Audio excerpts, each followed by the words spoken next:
বিদ্যুৎ সাশ্রয়ে সরকার ঘোষিত কৃচ্ছ সাধন নীতির সাথে এবার একাত্মতা প্রকাশ করল দেশের ক্রিকেটের নিয়ন্ত্রণ সংস্থা বিসিবি।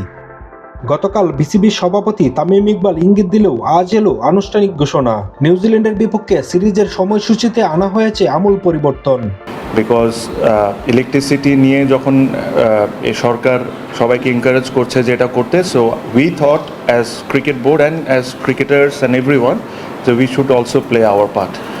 আগের সূচি অনুযায়ী ওয়ানডে ম্যাচগুলো হওয়ার কথা ছিল বিকাল ৩টায়, তবে নতুন সিদ্ধান্ত অনুযায়ী ম্যাচগুলো শুরু হবে সকাল 11টায়। একইভাবে সন্ধ্যা 7টার টি-20 ম্যাচগুলো এগিয়ে আনা হয়েছে দুপুর 2টায়। ওয়ানডে ম্যাচটা হয়তো বা 11টা বা 11:30 থেকে শুরু হতে পারে। টি-20 ম্যাচ হয়তো বা 2টা বা 2:30 থেকে হতে পারে। লক্ষ্য একটাই, ফ্লাড লাইটের ওপর চাপ কমিয়ে দিনের আলোতেই ম্যাচ শেষ করা। আগামী 13ই এপ্রিল বাংলাদেশে পা রাখবে কিউইরা।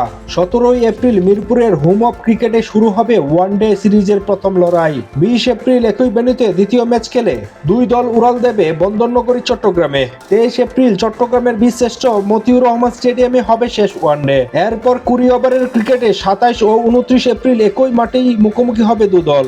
সিরিজের শেষ টি-20 খেলতে 2 মে আবারও ঢাকায় ফিরবে বাংলাদেশ নিউজিল্যান্ড। কিউইদের পাশাপাশি সূচি বদলেছে লঙ্কান নারী দলের বিপক্ষে সিরিজেরও। চলতি মাসে হতে যাওয়া নারীদের টি-20 ম্যাচগুলো সন্ধ্যা 6টার পরিবর্তে এখন থেকে দুপুরেই শুরু হওয়ার সিদ্ধান্ত নিয়েছে বোর্ড। বিসিবির প্রত্যাশা ওয়ানডে ম্যাচগুলো সন্ধ্যা 6টার মধ্যে এবং টি-20 ম্যাচগুলো বিকাল 5:10 মধ্যে শেষ করা সম্ভব হবে।